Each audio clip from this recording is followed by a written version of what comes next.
তো বন্ধুগণ, অনেকেও আমাকে জিজ্ঞাসা করেছেন যে বাংলা আবাস যোজনার যে আপনাদের কাছে এসএমএসটা এসেছে, সেই এসএমএসটা আপনারা কিভাবে ভেরিফিকেশনটা করবেন। তো বন্ধুরা, আজকে আমি আপনাদেরকে সম্পূর্ণ পদ্ধতি দেখাতে চলেছি লাইভ, যে আপনারা কিভাবে আপনাদের এসএমএসটা ভেরিফিকেশন করবেন। এইভাবে আপনাদের কাছেও মেসেজটা এসে হবে। মেসেজে আপনারা ক্লিক করবেন।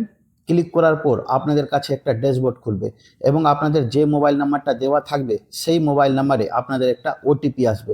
সেই ওটিপিটা আপনারা সেখানে কিন্তু সাবমিট করবেন। ওটিপি সাবমিট করার পর নিচে ব্লু কালারের যেটা ভেরিফাই লেখা আছে সেটাতে আপনারা ক্লিক করে দেবেন।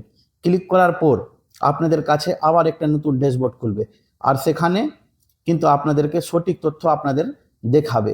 আমি আপনাদেরকে দেখিয়ে দিচ্ছি, ঠিক এইভাবে আপনাদেরও কাছে খুলবে। আর এখানে সমস্ত কিছু লেখা থাকবে, আপনাদের থানার নাম, আপনার নাম, আপনার বাবার নাম, এগুলো সব কিছু লেখা থাকবে। কিন্তু এখানে বন্ধুরা এই জিনিসটা আপনারা ভালোভাবে লক্ষ্য করে দেখে নেবেন, অ্যাকাউন্ট নাম্বার এবং আইএফসি কোডটা ঠিক আছে কিনা। যদি ঠিক থাকে তাহলে চেকবক্সটা ক্লিক করার পর অ্যাকসেপ্টে ক্লিক করে দিবেন।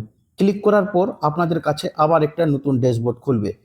ঠিক এইভাবে আপনাদের কাছে ড্যাশবোর্ড খুলবে। একটু সময় লোড হচ্ছে, এই যে খুলে গেছে। খোলার পর আপনারা ঠিক ক্লিক করবেন।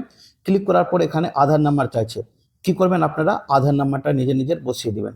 এখানে আমি একটা আধার নাম্বার বসালাম। বসানোর পরে গেট ওটিপি যেটা লেখা রয়েছে সেটাতে আমরা ক্লিক করব। গেট ওটিপি ক্লিক করার পর আপনাদের কাছে একটা ওটিপি আসবে। এই যে এখানে ওটিপিটা চলে আসলো। ওটিপিটা দেওয়ার পর ভেরিফাই ওটিপি ক্লিক করব।